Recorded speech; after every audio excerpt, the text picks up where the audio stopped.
Right, so whilst Wes Streeting busies himself welcoming back into the NHS Tony Blair's privatisation or perish Health Secretary Alan Milburn, this is certainly not the only Blairite resurrection in Starmer's government, as Gordon Brown's former Home Secretary Jacqui Smith is now going to apparently be a minister in the Education Department. Well, who elected Jacqui Smith, you might ask? Well, nobody did. Despite having over 400 MPs to choose from now, Keir Starmer is opting to pull the same trick Rishi Sunak did to make David Cameron Foreign Secretary, by handing out a peerage and bringing her in that way. But given her own track record, her comments since leaving politics, this is an appalling appointment for a multitude of reasons, and begs the question as to why Keir Starmer even needs to do this. Right, so Jacqui Smith is coming back into government, but coming via the David Cameron route of being stuffed into the House of Lords and therefore being made a minister in a completely undemocratic way. Plus, just as we saw with David Cameron, being a peer means she cannot ever be questioned in the House of Commons. Very helpful. Most famously becoming the UK's first woman Home Secretary under Gordon Brown in 2007, she equally famously resigned from the role 2 years after in 2009, when she was found to be one of 40 MPs embroiled in the expenses scandal which dominated the news in that year. She'd been found to be designating her sister's London residence as her main residence, whilst claiming expenses on her actual home back in Redditch, referring to this as her second home, whilst explicitly stating on her website that she lives in Redditch. This allowed her to claim something in the region of £116,000 of public money since she became an MP as a result. Well, since 2004, I think it was, up until the expenses scandal broke.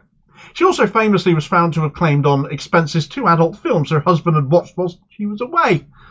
Gordon Brown defended her over all of this, but then the then chairman of the Committee on Standards in Public Life, a chap called Sir Alistair Graham, said that Smith naming her sister's spare bedroom as her main residence was near fraudulent. Near fraudulent, you might think, is still being a little bit generous, but she did stay at her sister's in London and did so most of the time. But that doesn't take away from the fact her main residence was very much the one in Redditch, and therefore the breach of rules was a genuine one. Despite later resigning over this, it didn't stop her from claiming she was scrutinised on the basis of being a woman, and was disappointed that matters had not led to a fairer set of conclusions. In fact, she ought to have been grateful that at that time not everything she'd been up to had been uncovered, as 2 years later, in 2011, two prisoners that were supposed to be conducting community service were found instead to have, by Smith's arrangement, been painting a room in her house. But another comment she made in 2009 is causing much amusement again now, which is that on the matter of stuffing cronies into the House of Lords, because she said on BBC Question Time, back then, "I don't think people who have been disgraced should go to the Lords." Pressed on whether that included her, she said, "Yes, I think to a certain extent I have been." So you are a disgrace then, you admit as much, yet will become a Starmer-imposed vermin in ermine anyway, and will be making policy in the Department of Education under Bridget Phillipson as, so I'm told, the new Minister for Higher and Further Education, which, if true, will put her in charge of stuff like post-16 education strategies and higher technical education and student finance and the student loans company, tuition fees, folks, university and higher education reform, and so on and so forth. It's a hefty education brief that, handed to somebody not elected and not able to answer questions on such matters in the House of Commons. Where it can be argued Rishi Sunak had run out of anyone remotely competent to appoint to roles, and I appreciate being a Tory, competence is resulting in Cameron's return, did it not? It seems Starmer has more than 400 MPs now and still has no talent, so he's resorting to the same measures already. Well, this is what happens when you put up yes men to vote as they are told, rather than people based on, well, any sense of competence and talent and ability in any front or sector whatsoever, I suppose, isn't it? Now, if I'm going to be more charitable to Smith for a moment, prior to politics, Smith was actually a teacher. Her first ministerial brief under Blair was as Parliamentary Under-Secretary of State for Education and Employment, never staying in any one role she ever held, incidentally, for more than about 1 or 2 years, so she got through a few roles in her time. And read into that what you will about her competence. But following her first stint in education, she went on to be Minister of State for Health Services, then Deputy Minister for Women, then Minister of State for Industry in the Regions, then Minister of State for Schools, so back in education for a second time. Schools and Learners, that is, actually. and then Chief Whip, before finally Home Secretary, followed by that expenses scandal resignation.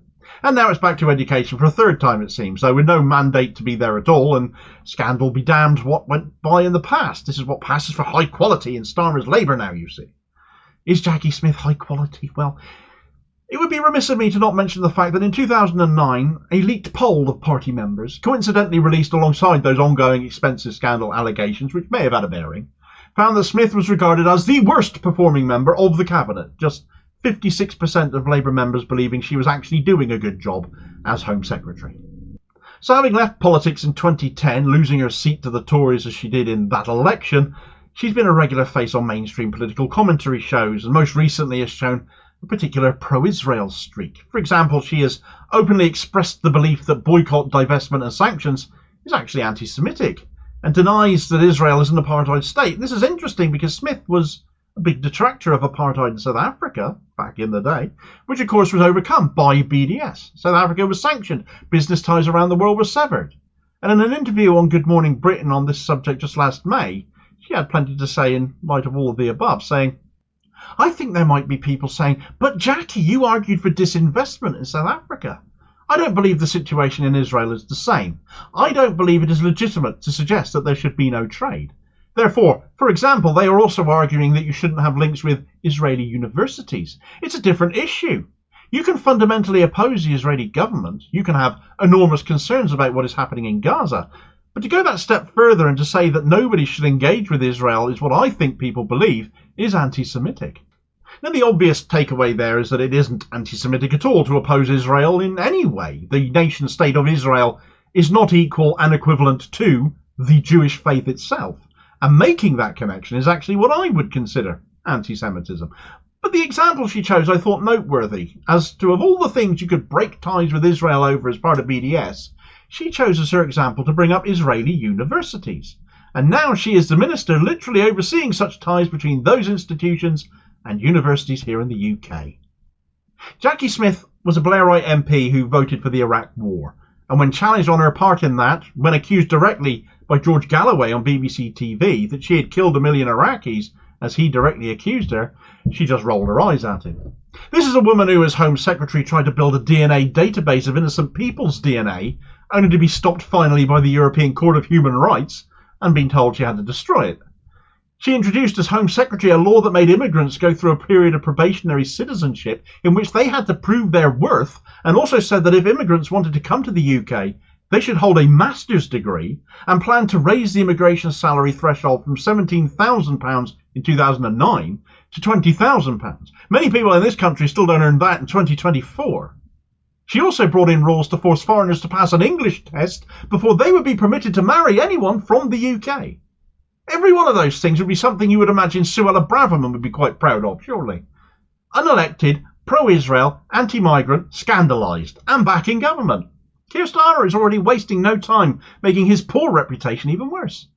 Meanwhile, though, the opposition to Starmer's government, and by that I obviously don't mean the Tories, but I do mean in the form of a new Gaza bloc of MPs looking likely to form a consistent and ongoing thorn in the side of the new Labour government, for it isn't all about Gaza with them, though of course they aren't going to have that taken off the agenda either.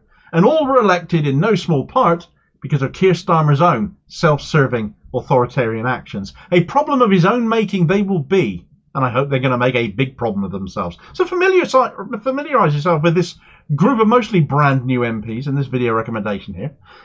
And I hope to catch you on the next vid. Cheers, folks.